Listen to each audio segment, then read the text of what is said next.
আসসালামু আলাইকুম ওয়া রাহমাতুল্লাহি ওয়া বারাকাতুহু। আউযু বিল্লাহি মিনাশ শাইতানির রাজীম। বিসমিল্লাহির রহমানির রহিম। ফালাওলা কানা মিনাল কুরুনি মিন ক্বাবলিকুম উলু বাকিয়াতিন ينهون عن الفساد في الأرض إلا قليلا ممن أنجينا منهم واتبع الذين ظلموا ما أترفوا فيه وكانوا مجرمين. الحمد لله رب العالمين والصلاة والسلام على سيد المرسلين ওয়ালা আলিহি ওয়াসহাবিহি আজমাইন, আম্মা বাদ। সম্মানিত ভাইয়েরা, সূরা হুদ 11 নম্বর সূরা কোরআনের। সূরা হুদ থেকে আমি 116 নম্বর একটা আয়াত পাঠ করেছি। আসলে এই আয়াতের বাংলা তর্জমা সহ আনুষঙ্গিক আলোচনা আমরা বোঝার চেষ্টা করব। আমার তৌফিকি ইল্লা বিল্লাহ। আল্লাহ পাক বলছেন, ফালাউলা কানা মিনাল কুরুনি মিন ক্বাবলিকুম, তোমাদের পূর্বে যে সকল জাতি অতীত হয়ে গেছে তাদের মধ্যে উলু বাকিয়াতি ইয়ানহাউনা আনিল ফাসাদি ফিল আরদি, কেন এই পৃথিবীতে যে সন্ত্রাস এবং দুর্নীতি হয়, অন্যায় অবিচার অত্যাচার নির্যাতন হয়, এটার বিরুদ্ধে কেন দাঁড়ালো না? এই আয়াতটা নাযিল হয়েছিল অতীতে বহু জাতিকে আল্লাহ ধ্বংস করে দিয়েছিল। কেন ধ্বংস করে দিয়েছিল তার কারণ আল্লাহ পাক এখানে বলেছেন যে একটা জাতিকে ধ্বংস করার মূল কারণটা হলো যে ওই জাতির ভিতরে অন্যায় অবিচার চলছে, অথচ তার বিরুদ্ধে কেউ রুখে দাঁড়াচ্ছে না। রুখে দাঁড়াবার মতো অনেক লোক আছে, কিন্তু দাঁড়াচ্ছে না। গাও বেচা চলতেছে, এরকম লোক আছে না? গাও বেচা চলা, এই গাও বেচা চলাটা এটা হচ্ছে ধ্বংস হওয়ার আগের আলামত। তাই আল্লাহ পাক বলছেন যে তোমাদের অতীত যুগের যে জাতিগুলো ধ্বংস হয়ে গেল, সে জাতির ভেতরে কিন্তু অন্যায়ের বিরুদ্ধে রুখে দাঁড়াবার প্রচুর লোক ছিল, কিন্তু তারা দাঁড়ালো না। না দাঁড়ায় তারা গাও বেঁচে চলল। তবে ইল্লা কলিলাম মিম্মান আনজাইনা মিনহুম, তবে কিছু সংখ্যক, অল্প সংখ্যক মানুষ সরকারি এবং বেসরকারি পর্যায়ের যে দুর্নীতি চলতেছিল, যে অন্যায় অত্যাচার চলতেছিল সমাজ এবং দেশে, এর বিরুদ্ধে প্রতিবাদ করেছিল, তাদের সংখ্যা ছিল খুবই কম। আল্লাহ এ কথার দ্বারা বুঝালেন যে অন্যায় অত্যাচার অবিচারের বিরুদ্ধে, জুলুমের বিরুদ্ধে রুখে দাঁড়াবার দায়িত্ব শুধু অল্প লোকের নয়, সব লোকের। ঠিক না? অন্যায়কারী ছাড়া আর যত লোক আছে, অন্যায়কারী ছাড়া আর যত লোক আছে, সকলের দায়িত্বই হচ্ছে অন্যায়ের বিরুদ্ধে কি করা? রুখে দাঁড়ানো। অন্যায় তো বেশি লোক করে না। একটা সমাজে বা একটা দেশে অন্যায় যারা করে তাদের সংখ্যা কিন্তু খুবই কম। আপনি খেয়াল করে দেখবেন, একটা গ্রামে যদি 500 লোক বসবাস করে, আর 10 জন লোক খুবই অন্যায় করে বেড়ায়, এরকম লোক আছে না? কিন্তু 500 লোক যদি একযোগে প্রতিবাদ শুরু করে, তাহলে 10 জন লোক কিন্তু অন্যায় করতে পারত না। আল্লাহ নবী বলেন, তোমরা যদি কাউকে জুলুম করতে দেখো, অন্যায় অবিচার করতে দেখো, তার হাতটা চেপে ধরো, যাতে করে নতুন করে আর কেউ জুলুম করতে সাহস না করে। হাত চেপে ধরো। ইমানের দাবি হচ্ছে জুলুমের বিরুদ্ধে আপনাকে রুখে দাঁড়াতে হবে। জালেমের হাতটা যদি আমরা চেপে ধরতে পারতাম, সমাজের লোকেরা, জালেম কিন্তু তার জুলুমের কাজটা আর করতে পারত না। কিন্তু আমরা তা করতেছি না। বরং নিজে জান্নাতে যাওয়ার জন্য জান্নাতে যতগুলো কাজ, যে নামাজ, জিকির আজকার, 5 ওয়াক্ত নামাজ, তাহাজ্জুদের নামাজ, দান খয়রাত, মানে যে ইবাদত করতে গেলে কোনো দুশ্মন হবে না, এই ইবাদতগুলো আমরা বাছাই করে নিয়েছি। কথা বুঝতে পারছেন?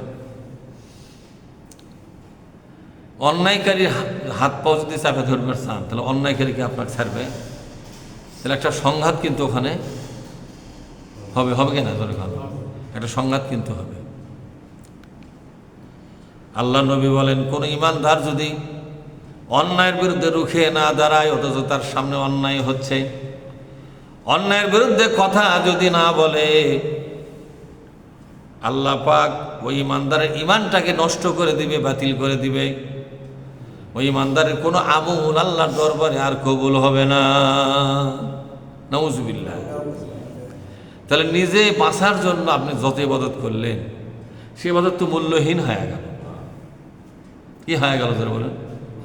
এই কথাটা কিন্তু আমরা বারবার বুঝাচ্ছি যে অন্যায়ের বিরুদ্ধে প্রতিবাদ করাটা ইমানের দায়িত্ব, ইমানি দায়িত্ব। এটা এই দায়িত্ব পালন না করলে আমার ইমানই বাঁচবে না। মুসলমান মানে হলো বিদ্রোহী। মুসলমান মানে কি? বিদ্রোহী। কিসের উপর বিদ্রোহী? অন্যের বিরুদ্ধে বিদ্রোহী, তারা জুলুমের বিরুদ্ধে বিদ্রোহী, ঠিক না? অবিচার, দুর্নীতি, সন্ত্রাস, চাঁদাবাজি, টেন্ডারবাজি, এগুলোর বিরুদ্ধে আমরা কি? বিদ্রোহী। কিন্তু আমরা বিদ্রোহ করি না। যে কোনো একটা বাজারে 8-10টা লোক একত্র হয়ে অন্যায়গুলো করে কিনা? করে।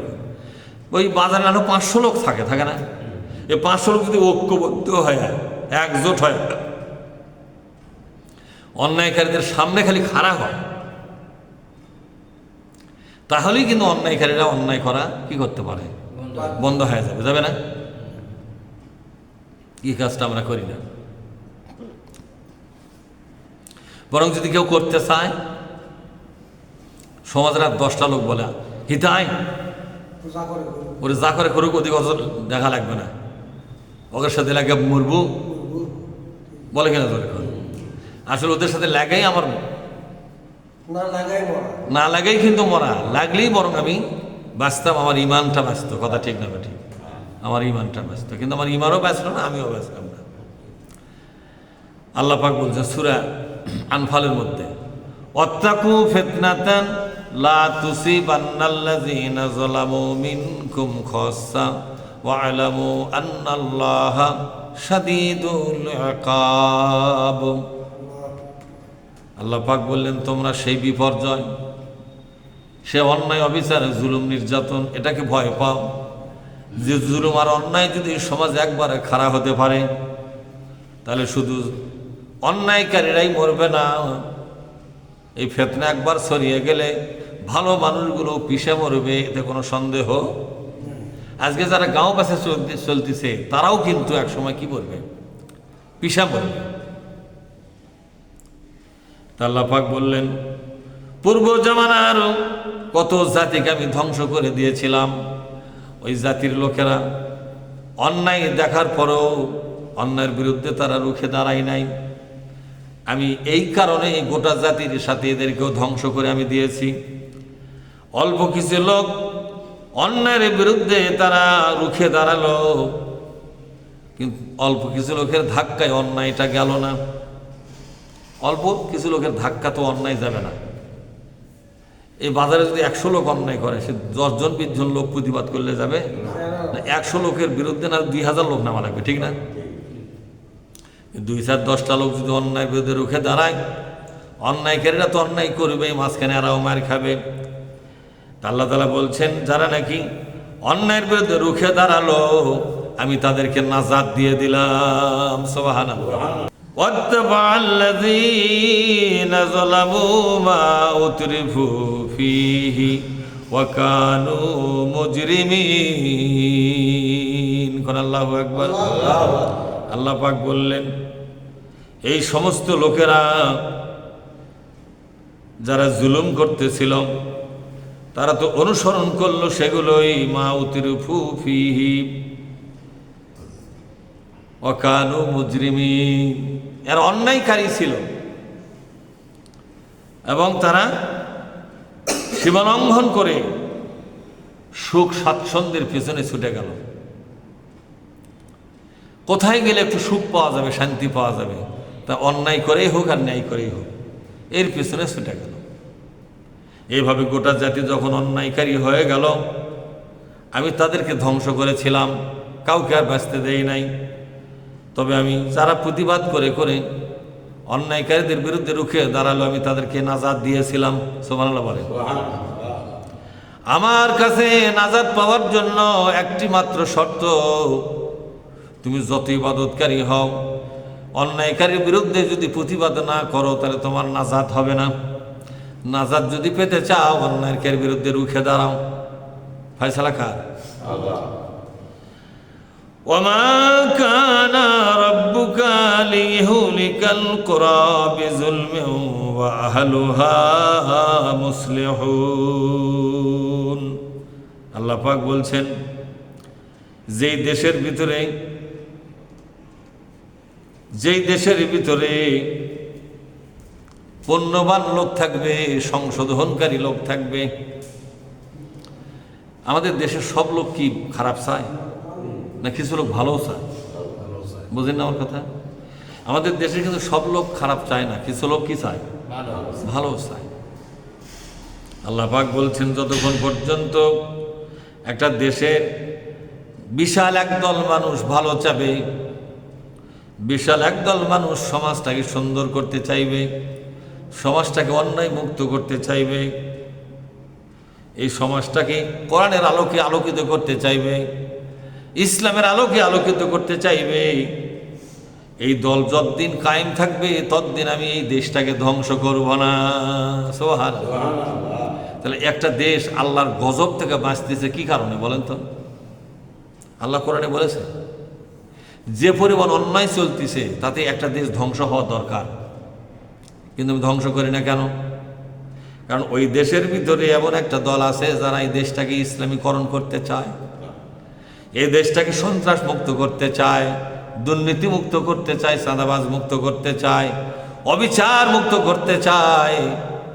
এই কারণে, এই দলের কারণে আমি দেশটাকে এখনো ধ্বংস করি নাই। আমাদের সমাজে অনেক লোক বলে না যে এই কোরআন নিয়ে যারা রাজনীতি করে তারাই দেশটার সর্বনাশ করলো, বলে কিনা? আল্লাহর কোরআন কি বলতেছে?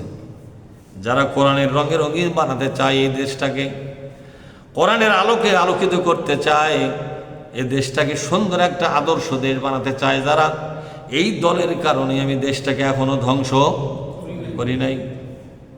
কত চমৎকার একটা তথ্য পাওয়া গেল, ঠিক না? যে কাদের কারণে দেশটা এখনো রক্ষা হয়ে আছে। ঢাকা থেকে, চিটাগাং থেকে শুরু করে যে পরিমাণ মানুষের প্রতি নির্যাতন চলতেছে, এখন যে পরিমাণ ঘুষের রাজ্য কায়েম হয়ে গেছে, জেনা ব্যবসার রাজ্য কায়েম হয়ে গেছে, যে পরিমাণ সুদ চলতেছে, যে পরিমাণ অবিচার চলতেছে একটা দেশে, তাতে এই দেশটা আল্লাহর গজবে কিন্তু ধ্বংস হওয়ারই কথা কিনা জোরে করে। কিন্তু আল্লাহ ধ্বংস কেন করতেছে না? যে এত বড় সর্বনাশের এই দেশে এখনো একদল লোক কিন্তু দিনরাত কঠোর পরিশ্রম করতেছে যাতে করে এই দেশটা একদিন না একদিন সুখের দেশ, শান্তির দেশ, ইনসাফের দেশ, মানবতার দেশ হয়, ঠিক না ভাই? ঠিক জোরে করে। তাদের কারণে আল্লাহ দেশটাকে এখনো ধ্বংস করে নাই। ওয়ালাউ শাআ রাব্বুকা লাজা'লান নাসা উম্মাতান ওয়াহিদাতান ওয়ালা ইয়াযালুনা মুখতালিফিন। কোন আল্লাহু আকবার। সূরা হুদের 118 নম্বর আয়াতে আল্লাহ বললেন, আল্লাহ যদি চাইতেন, ওয়ালাউ শাআ রাব্বুকা, আল্লাহ যদি চাইতেন, লাজা'লান নাসা উম্মাতান ওয়াহিদা, দুনিয়ার সব মানুষ এক ধর্মের হতো। আল্লাহ যদি চাইতেন দুনিয়ার সব মানুষই কয় ধর্মের হতো? একটা ধর্মের, একটা উম্মাত হতো। এখন তো উম্মাত বহু রকমের, হিন্দু, বৌদ্ধ, খ্রিস্টান আছে না, এগুলো মেলা জাতি। আল্লাহ পাক বললেন, আমি যদি ইচ্ছা করতাম এই দুনিয়ার সমস্ত মানুষগুলোকে এক ধর্মের ধার্মিক বানায় দিতাম। সুবহানাল্লাহ। এটা আমার ওয়ান টু ব্যাপার, মানে চোখ খুলেই দেখবে সমস্ত লোক মুসলমান হয়ে গেছে। এটা আল্লাহর কাছে কয় সেকেন্ডের ব্যাপার? 1 সেকেন্ড লাগবে না। আল্লাহ বলছে আমি ইচ্ছা করলে আমি করতে পারতাম, কেন আমি এটা করবো না? এই নীতি আমি প্রয়োগ করি নাই, কিন্তু এই নীতির ক্ষমতা আমার আছে। ইচ্ছা যদি করতাম এই দেশের প্রতিটি মানুষকে আমি শুধু মুসলমান বানায়া দিতাম, সবাই ইসলাম ধর্ম অনুসারী হতো, কোরআন মেনে চলতো, এই দুনিয়াতে অন্য কোনো জাতি আর খুঁজে পাওয়া যেত না। ওই যে ইহুদি, ওরা হিন্দু, ওরা বৌদ্ধ, ওরা খ্রিস্টান, এগুলো খুঁজে পাওয়া যেত না। সব মানুষ এক ধর্মের ধার্মিক হতো। ওয়ালা ইয়াজালুনা মুখতালিফিন, আল্লাহ পাক বললেন, কিন্তু আমি এইভাবে নিজে জোর করিয়া কোনো মানুষকে আমি ইসলাম ধর্মের ধার্মিক আমি বানাই নাই, ওটা আমি মানুষের ইচ্ছার উপর ছেড়ে দিয়েছি, মানুষের ইচ্ছার উপর ছেড়ে দিয়েছি। ইচ্ছা যদি মানুষ করে মুসলমান হবে, ইচ্ছা যদি না করে মুসলমান না হয়ে বেঈমান হবে, এটা তার ব্যাপার, ঠিক না বেঠিক? আল্লাহ তাআলা ফেরেশতাদেরকে, এই পৃথিবীর কত লোক, এই পৃথিবীর যত লোক তার চাইতে হাজার হাজার কোটি গুণ বেশি হলো ফেরেশতারা। সুবহানাল্লাহ বলবেন না? এই প্রথম আসমানে যত ফেরেশতা আছে, এই পৃথিবী নিয়ে প্রথম আসমানের ভেতরে যতগুলো ফেরেশতা আছে, এই পৃথিবীর আদম থেকে শুরু করে কিয়ামত পর্যন্ত যত মানুষ আসবে তার চাইতে বেশি ফেরেশতা আছে। সাত আকাশের মধ্যে যত ফেরেশতা আছে, এই পৃথিবীর সমস্ত মানুষকে কয়েক হাজার গুণ দিয়েও সেই ফেরেশতার সমান হবে না। এত হাজার হাজার কোটি বিলিয়ন মিলিয়ন ফেরেশতা এক ধর্মের লোক, ওদের মধ্যে অন্য কোনো ধর্ম নাই, কারণ আল্লাহ তাআলা নিজের ইচ্ছাই তাদেরকে ইসলাম ধর্মের ধার্মিক বানায়া ফেলেছে। সুবহানাল্লাহ। আল্লাহ পাক ইচ্ছা করে যাকে ধর্মের মধ্যে টেনে নিয়ে আসবে তার জন্য কোনো জান্নাত হবে না। কারণ এই ইসলাম ধর্মে টিকে থাকা বা ইসলাম ধর্ম গ্রহণ করার পেছনে তার কোনো ইচ্ছাই ছিল না, ঠিক না? ওরা আল্লাহর ইচ্ছাই হয়েছে। কোন ইচ্ছাই হয়েছে? আল্লাহর ইচ্ছাই যা কিছু হবে তার উপর কি আপনি সওয়াব পাবে? ফেরেশতারা আল্লাহর ইচ্ছাই তারা ইসলাম ধর্মের অনুসারী। ফেরেশতারা কোন ধর্মের অনুসারী বলেন তো? ইসলামের অনুসারী না? আল্লাহর হুকুমটাই তো ইসলাম। ইসলাম আবার কি? ইসলাম অন্য কিছু নয়, আল্লাহর হুকুমগুলোকে একত্রে বলা হয়। ওখানে 1000 হুকুম আল্লাহর, 1000 হুকুম একত্রে কি বলা হয়? এটার নাম ইসলাম। এই ইসলামটা ফেরেশতাদের উপরে কার্যকর আছে না নাই? একটা ফেরেশতাও কিন্তু জান্নাতে যাবে না। এক একটা ফেরেশতার বয়স কত হাজার হাজার কোটি বছর বয়স। ফেরেশতারা কিন্তু এখনো মরেনি। ওই যে ফেরেশতার সৃষ্টি হয়েছে আজও কিন্তু ফেরেশতারা মারা যায়, একটা ফেরেশতাও মারা যায়নি। সব ফেরেশতা মরবে মানব জাতি মৃত্যু হওয়ার পরে। কোটি কোটি বছর পর্যন্ত ফেরেশতারা আল্লাহর ইবাদত বন্দেগী করে, তাসবিহ তাহলিল করে, গুণকীর্তন করে, জান্নাত কিন্তু কপালে নাই। কি কারণে বলেন তো? ফেরেশতারা যে আল্লাহর হুকুম মেনে নিয়েছে, এই ফেরেশতারা নিজের ইচ্ছায় না আল্লাহ তাদেরকে হুকুমের আওতায় নিয়েছে এমনি জোর করে? আল্লাহ নিজের ইচ্ছাই নিয়েছে ওগুলোকে। কথা কি বোঝেননি? আল্লাহর ইচ্ছায় যদি দুনিয়ার সমস্ত মানুষেরা মুসলমান হয়ে যায়, একটা মুসলমান জান্নাতে যাবে না। কিন্তু ইসলামে টিকে থাকা লাগবে কার ইচ্ছায়? না নিজের ইচ্ছায়? আমার ইচ্ছা আমি ইসলামে থাকবো, আল্লাহ করবে কবুল। কথা বোঝেননি? এই জন্য ইসলাম গ্রহণ করা বা ছেড়ে দেওয়া এটা আল্লাহর ইচ্ছা না বান্দার ইচ্ছা? এটা বান্দার ইচ্ছা। এই জন্য আল্লাহ তাআলা বলছেন, আমি ইচ্ছা যদি করতাম এই দুনিয়ার সমস্ত মানুষগুলোকে আমি ইসলাম ধর্মে দীক্ষিত করতে পারতাম, কিন্তু আমি করব না। কারণ ইসলাম ধর্ম জোর করে আমি কারোর মধ্যে দেব না। মানুষ যদি মনে চায়, দিলে চায় ইসলামের মধ্যে আসবে, আর যদি মনে না চায়, মনে দিলে যদি না চায় সে আসবে না। আশা না আসা এটা তারই ইচ্ছার মধ্যে দিয়ে দিলাম। সুবহানাল্লাহ বলেন। কথা বোঝেননি? মানুষ ইচ্ছা করলে নামাজ পড়তেছে, ঠিক না? ইচ্ছা করতেছে না, নামাজও পড়তেছে না। কত লোক বাজারে ঘুরতেছে, নামাজ পড়তে আসছে কয়জন? মাগরিবের নামাজে কয়জন আসবে? যখন এখানে জামাত হয় তখনও ওখানে চা স্টলগুলোতে কিন্তু প্রচুর লোক। যারা চা স্টলে তখনও বসে আছে, ওরা কি মুসলমান না হিন্দু? মুসলমান। নামাজ ছাড়া মুসলমান, এই তো। মানে নামাজ পড়ার ইচ্ছা ওদের মধ্যে এখনো। আল্লাহ যদি মনে করতেন সবাইকে নামাজে নিয়ে আসবো, তাহলে কি কোনো বাধা কেউ দিতে পারত? নিজের দায়িত্বে সরসর করে চলে আসতো। কিন্তু আল্লাহ এই শক্তি প্রয়োগ করেন নাই। কিছু সময়ের জন্য একটু স্বাধীনতা দিয়েছেন গ্রহণ করা বা ছেড়ে দেওয়া। তাই আল্লাহ তাআলা বলছেন, ও বান্দা শোনো, আমি যদি ইচ্ছা করতাম দুনিয়ার সমস্ত মানুষগুলোকে একই ধর্মের ধার্মিক বানাতাম, সবাই মুসলমান হতো, সবাই কোরআন মেনে চলতো। ওয়ালা ইয়াজালুনা মুখতালিফিন, কোন আল্লাহ, আমি তাদেরকে ছেড়ে দিয়েছি, তারা বিভিন্ন মতবিরোধ করে করে আজকে জীবনযাপন করতেছে। কেউ হিন্দু মতে চলে গেল, কেউ বৌদ্ধ মতে চলে গেল, কেউ খ্রিস্টান মতে চলে গেল, কেউ পাহাড়ি ধর্ম মতে চলে গেল, কেউ বা মুসলমান মতে চলে আসলো। এটা নিজের ইচ্ছা থাকার কারণে তারা ভিন্ন ভিন্ন মত এবং পথে চলে গেল, ঠিক না? কিন্তু ইল্লা মান রাহিমা রাব্বুকা, তোমার আল্লাহ তোমার প্রতি যে দয়া করেছেন, এই দয়ার কারণেই তুমি ইসলামের মধ্যে টিকে আছো। সুবহানাল্লাহ, তোমাকে দয়া করা হয়েছে। তাহলে ইসলামের মধ্যে আমার টিকা থাকাটা আল্লাহর কি যুবক? আল্লাহর কি? আমি যে ইসলামের মধ্যে টিকে আছি, এটা কার দয়া? আল্লাহ পাক বলছেন, নবীজি, ইল্লা মান রাহিমা রাব্বুকা, তোমার রব দয়া করেছে বলেই তোমরা অন্য মতে যাও নাই, অন্য ধর্মে যাও নাই, অন্য পথে যাও নাই, তোমরা টিকে আছো কোরআনের পথে।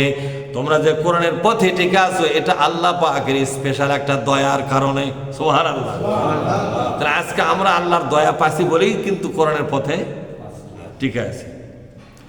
ওয়ালে জালিকা খলাকাহুম, ইসলামের মধ্যে টিকে থাকার জন্য আল্লাহ তোমাদেরকে সৃষ্টি করেছেন। এই দুনিয়ার সমস্ত মানুষকে আল্লাহ সৃষ্টি করেছেন যাতে করে তারা ইসলামের মধ্যে ফিরে আসে। আল্লাহ কি জোর করে আনবে নাকি? না নিজের দায়িত্বে আসা লাগবে? ওয়াতাম্মাত কালিমাতু রাব্বিকা লাআমলা জাহান্নামা মিনাল জিন্নাতি ওয়ান নাসি আজমাইন। আল্লাহ পাক বলছেন, ওয়াতাম্মাত কালিমাতু রাব্বিকা, আল্লাহর সিদ্ধান্ত পাকাপোক্ত হয়ে গেছে। কে বলছেন? আল্লাহ বল, দেখেন, ওয়াতাম্মাত কালিমাতু রাব্বিকা, তোমার রবের সিদ্ধান্ত কিন্তু পরিপূর্ণ হয়ে গেছে, চূড়ান্ত সিদ্ধান্ত হয়ে গেছে। সেটা হলো লা আমলা আন্না জাহান্নামা মিনাল জিন্নাতি ওয়ান নাসি আজমাইন। আল্লাহু আকবার। মানুষ এবং জিন জাতি দিয়া আমার জাহান্নামটা আমি ভরে ফেলবো। আমার যে জাহান্নাম আমি তৈরি করেছি, এই জাহান্নামটা আমি পূর্ণ করব। মানে এখন জাহান্নামতে কত বড় আল্লাহ বানাচ্ছে, এটাও তার এক কথা, ঠিক না? এই জাহান্নাম ভরাতে গোটা দুনিয়ার মানুষই লাগবে। তাহলে কত বড় জাহান্নাম! গোটা দুনিয়ার মানুষগুলোকে একবারে ঢেলে দিলে দিবে, জাহান্নামটা কি হবে? পরিপূর্ণ হবে। বোঝেন না আমার কথা? কিন্তু কোরআনের মধ্যে আমি পরে দেখলাম, জাহান্নামের মধ্যে সমস্ত মানব জাতি ঢোকার পরে আর অল্প কিছু মানুষ জান্নাতে চলে যাবে। জান্নাতে যারা যাবে তাদের সংখ্যা হবে খুবই কম, আর বেশিরভাগ লোকেরা যাবে জাহান্নামে। জিন জাতি বেশিরভাগ যাবে জাহান্নামে। জিন জাতি মানব জাতির অল্প কিছু এরা যাবে জান্নাতে। জাহান্নামে পরিপূর্ণ হওয়ার পরে তারপরও জাহান্নাম ডেকে বলবে, রব্বুল আলামিন হাল মিম মাজিদ, বলেন হাল মিম মাজিদ, আপনার কাছে আরো কিছু আছে নাকি? জাহান্নাম রাগে এবং ক্ষোভে ফাটে পরিবার বলবে, আল্লাহ আরো কিছু থাকলে দাও, উগুলোকে চাবাই। উগুলোকে তার শুরু করছে চাবান, মানে পেশা শুরু করেছে। গমের হলারের মধ্যে গম দিলে, শস্যের হরালের মধ্যে শস্যা দিলে, ধানের হরালে ধান দিলে হলে পেশা শুরু হয় কিনা জরিখন? মেল যে শব্দ করে, মেলের শব্দ শুনে বোঝা যায় মেল বলতেছে আরো দাও, আরো পিসি। দেখুন ঘরে ঘট ঘরে ঘট শব্দ হয় না? তার মানে কি? দাও দাও দাও দাও, মানে আরো দাও, যা আছে সবই দাও, সব পেশ না আজকে। জাহান্নাম আল্লাহর জন্য আওয়াজ দিয়ে বলবে, ও আল্লাহ হাল মিম মাজিদ, আরো আছে নাকি? আরো থাকলে দাও, আরো আমি পিসা মারব। এই কথা যখন বলবে, আল্লাহ পাক বলছেন, আমি আমার একটা কুদরতি পা জাহান্নামের উপর সেট করে দেব। আর চিৎকার করিস না। জাহান্নাম যখন বুঝতে পারবে আল্লাহর পাও আমার মাথার উপরে পড়েছে, আর কোনো কথাই বলবে না, জাহান্নাম নীরব হয়ে যাবে, চুপ হয়ে যাবে। আল্লাহর কাছে মনে হয় আর কোনো আসামি নাই। আসামি থাকলে তো দিবে, যা আছে জান্নাতে চলে গেছে। কিয়ামতের ময়দানে যত আসামি ছিল সবগুলো আসামিকে আল্লাহ জাহান্নামের মধ্যে দেওয়ার পরে জাহান্নাম চিৎকার যখন দিবে, হালমে মাজিদ, ও প্রভু আরো আছে নাকি, দাও, থাকলে দাও, চাপে শেষ করে দেই। এবার আল্লাহ তাআলা তার পায়ের একটা নখ, কেউ বলছে একটা নখ, পায়ের একটা নখ জাহান্নামের মধ্যে উপর করে দিবে। দেওয়ার পরে জাহান্নাম আল্লাহর নখটা বুঝতে পারবে, পারার পরে একবারে চিরদিনের জন্য নীরব হয়ে যাবে। জাহান্নাম বুঝতে পারবে ওই কিয়ামতের বিশাল ময়দানে আর কোনো আসামি নাই, থাকলে তো দিলেই হিনি, ঠিক না? এ নখ দেওয়ার মানে হলো জাহান্নামকে বোঝানো, ও জাহান্নাম, তোমার মধ্যে দেওয়ার মতো আর কোনো অপরাধী আমার হাতে নাই, আমি এখন দিব কি, যা দিয়েছি সেগুলো হিসাবে হিসুবে শেষ করে দাও, সেগুলোকেই তুমি শাস্তি দাও, সেগুলোকে আগুন দিয়া পোড়ায়া পোড়ায়া তাকে কোটি কোটি বছর তোমার মধ্যে জ্বালাতে থাকো, আর কোনো আসামি আমার হাতে নাই। এ কথার দ্বারাই প্রমাণ হয়ে গেল, এ কথার দ্বারাই প্রমাণ হয়ে গেল বেশিরভাগ মানুষেরা জাহান্নামে যাবে, বেশিরভাগ মানুষেরা জিনেরাও জাহান্নামে যাবে। লাকাদ জারা'না লিজাহান্নামা কাসীরাম মিনাল জিন্নি ওয়াল ইনসি, অধিকাংশ মানুষ এবং জিনকে আমি জাহান্নামে ঢুকায় দেব। ওদের অপরাধ হলো লাহুম কুলুবুন লা ইয়াফকাহুনা বিহা, ওদের হৃদয় আছে, এই মন দিয়ে আল্লাহর কোরআনটা বোঝে না। নাউযুবিল্লাহ, মন আছে কিন্তু আল্লাহর কোরআনটা বোঝে না। ওয়ালাহুম আয়ুনুন লা ইবসিরুনা বিহা, চোখ আছে আল্লাহর কোরআনটা দেখে না। ওয়ালাহুম আযানুন লা ইয়াসমাউনা বিহা, কান দিয়েছি আল্লাহর কোরআনের আলোচনা শোনার জন্য বসে না। এরকম লোক আছে না নাই? সব গপ্প শুনবে, শ্বাসটলের ফাঁকাশা গপ্প শুনবে, ঘন্টার পর ঘন্টা শুনবে না? শ্বাসটলের ফাঁকাশা গপ্প, মাসাঙের উপর বসতে ফাঁকাশা গপ্প শুনবে, আল্লাহর কোরআন শোনার জন্য তার মন তৈরি হয় নাই। কথা বোঝেননি? এরা এই জন্যই জাহান্নামী হবে। আল্লাহ তাআলা বলছেন, নবীজি আমার কথা চূড়ান্ত হয়ে গেছে গো, জাহান্নামটা আমি পূর্ণ করে দেব জিন এবং ইনসান দিয়া। নাউজুবিল্লাহ বলেন। সম্মানিত ভাইরা, আমরা আমাদের আলোচনা প্রত্যেক শুক্রবার অব্যাহত রাখতেছি। এই আলোচনাগুলো জীবন্ত রাখার জন্য আমাদের একটা মজা আছে ভাই। মজাটা হলো, নবী আমার বলেন, তোমরা কোরআনের সাহাবী হইও। কার সাহাবী? জোরে কোন? কোরআনের সাহাবী হইও। বিশ্ব নবী বেঁচে থাকলে বিশ্ব নবীর সাহাবী হওয়া যেত, ঠিক না? কিন্তু আজকে নবী শূন্য দুনিয়া, রসুল শূন্য দুনিয়া, আর নবী আসবে না, নবী আসবে না। সাহাবী হওয়ার মতো আর আমাদের হাতে কোনো সুযোগ নাই।